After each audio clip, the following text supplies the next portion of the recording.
In light of red light cameras being widely deployed in New York City and becoming more and more common in urban centers around the state, we wanted to explore the policy implications of the deployment of this sometimes controversial technology.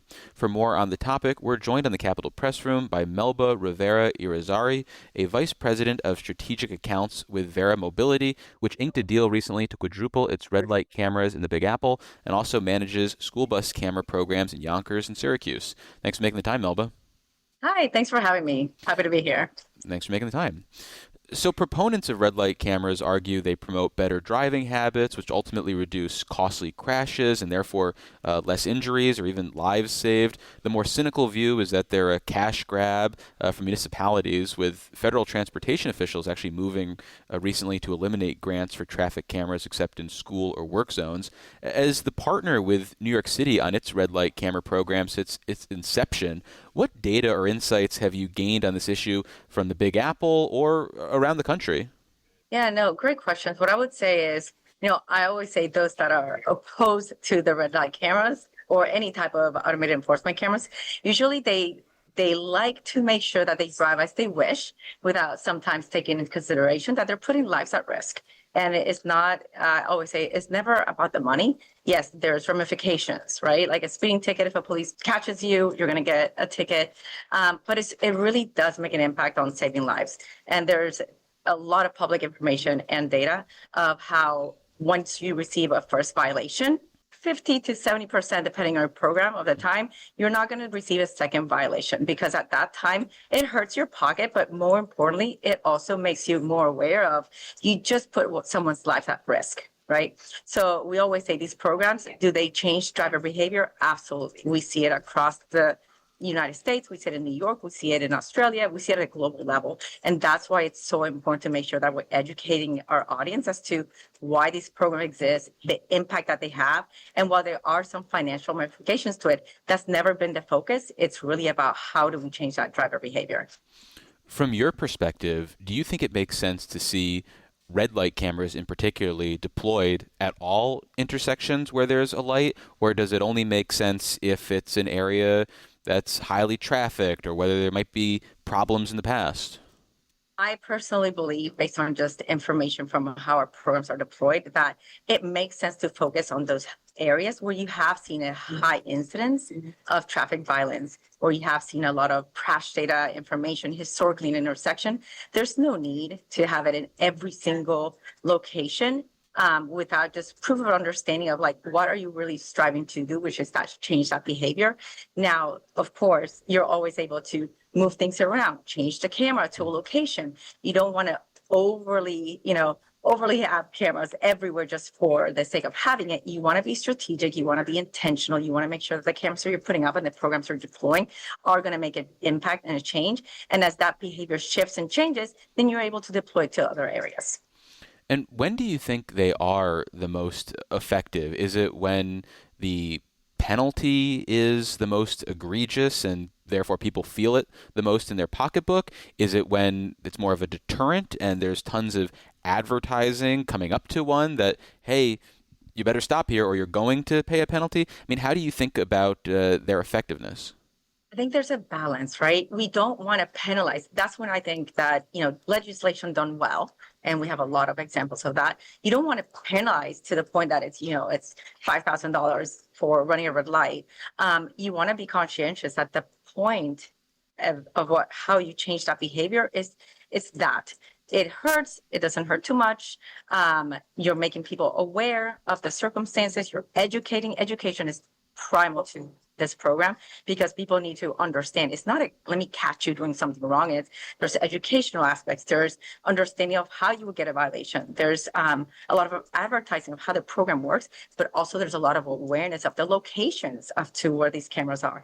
So it's a little bit of everything. There's a balance of here's the education aspect, here's the overlay communication, here's the data, here's the crash data that is utilized, and also the penalty should be something that is not egregious. I don't think that's fair. It's more of, hey, there's an awareness. And that's why a lot of programs start with a warning period. That warning period is so essential. So because that's really when we're able to explore, discuss, ask questions, answer questions around the program before even a program goes live. So what people don't understand that there's a lot of these programs, and New York, of course, that they take the time, energy, and effort to educate the community before any of these programs go live. Well, before we move on, let me reintroduce you. For listeners just joining us, I'm David Lombardo, and this is WCNY's The Capitol Press Room, and we're talking about the deployment of red light and speed cameras in New York City, as well as the state more broadly. And our guest is Melba Rivera-Irizarry, a Vice President of Strategic Accounts with Verra Mobility. In New York City, there's been an issue with drivers who have, say, temporary tags actually getting a bill if they are caught by a red light or speed camera. I'm curious, what other implementation challenges like that do you face, especially maybe with people who are trying to obfuscate their plates, which is something we hear about a lot in New York when it comes to trying to evade tolls? I mean, are you constantly facing people looking to avoid being held accountable, and are there solutions to these types of challenges from your perspective? So across the U.S., you see this problem. People, while they're speaking negatively about the program and saying that these are money grabs, they are breaking laws that are to keep our streets safe and move the city in a safe way. And they're finding ways, very creative ways, to make sure that they are able to not receive the violation, like you stated.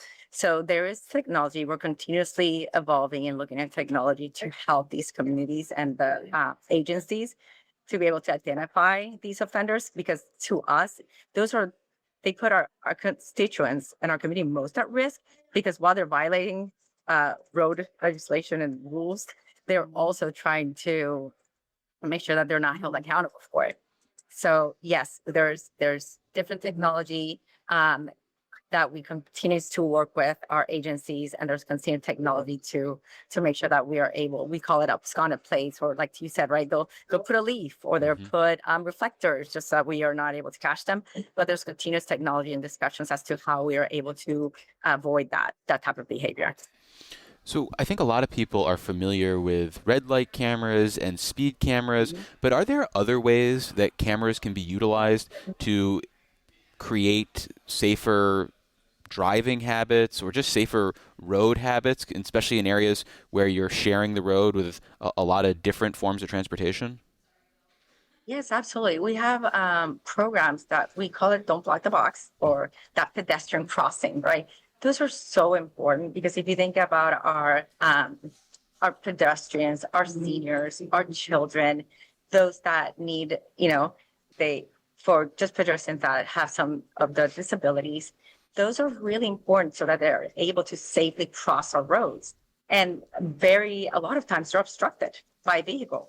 And once that happens, now you got to think about how to cross the street. Now I'm exposed to where vehicles are passing by. So that one's one that, I think is super important. We think again about just how people move around the city in a safe way. We have technology that helps with just the bus lanes, right? Just how do we make sure that if people are double parked, buses are not driving at the speed that they should. They're having to move, putting others at risk, bicycle lanes. So there's a lot of opportunities with automated enforcement where you can deploy these cameras. We call them multifunctional, right? A same camera, depending on the deployment, it can do speed. It can do the speed on green, which means sometimes you pass the red light, you paused, or you're trying to pass that red light, it's yellow, and then you speed. Well, now you're becoming a super speeder and putting other people at risk even more so.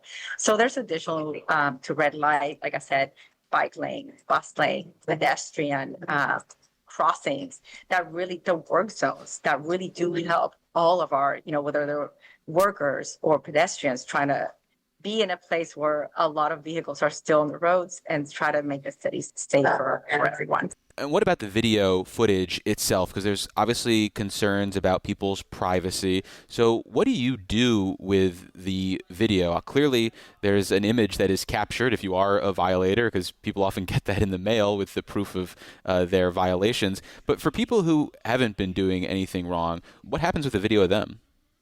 Yeah, so what people don't understand is the video footage is just the vehicle, right? We're just trying to capture that license plate. So we never look at people's faces, and if there were someone that there was a face, we do some masking, blurring, So never do in our packages or in the information, do we expose any, do we expose ourselves to any security issues or concerns? There's no privacy concerns. The way to look at it is the video, the pictures, everything that we have is very much around that vehicle license plate because that's all that we're trying to acknowledge, right? So no faces. And like I said, if there were ever a case that, like I mentioned, like the pedestrian crossing and someone's face was there, it would be blurred, it would be masked, no exposure to that at all. So people can be certain that that is not something that they should worry about.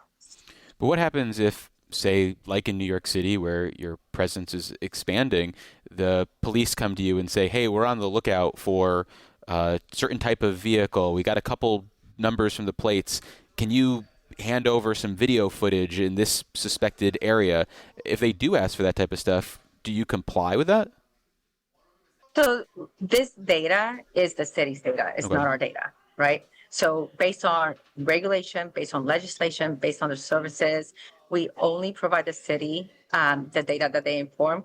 We don't, unless there's a specific, request that is from a subpoena or anything like that. So all that data is secured. We don't share with anybody. This is the agency. And when I say agency, I literally mean the program leaders own that data and they have access to that data. So if they to want that, that's internal to them. That's not something that Verra provides.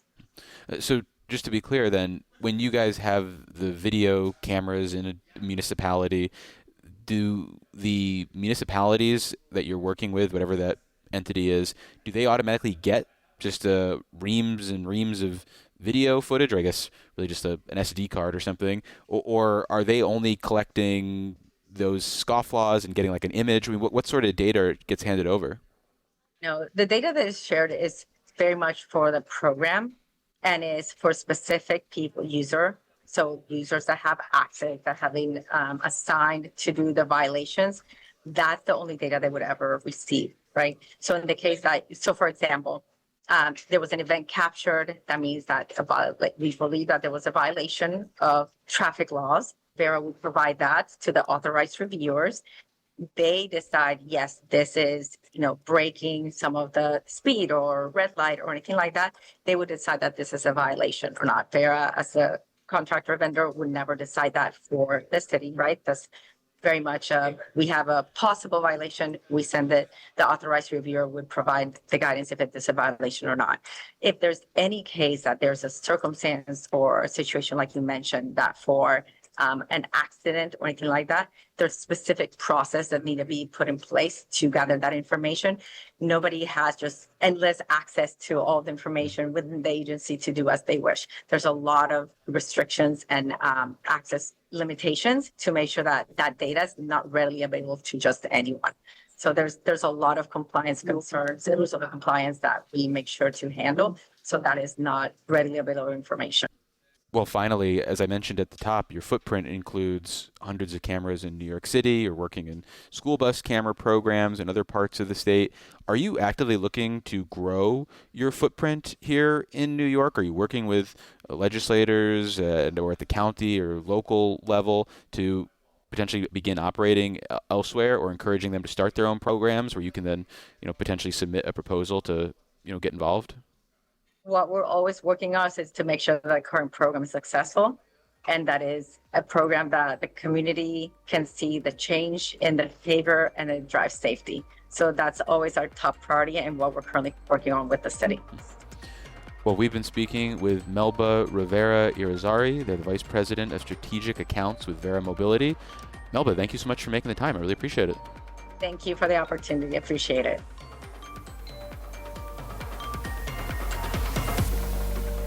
Support for the Capitol Press Room is provided by New York State United Teachers, a statewide union of nearly 700,000 professionals in education and healthcare.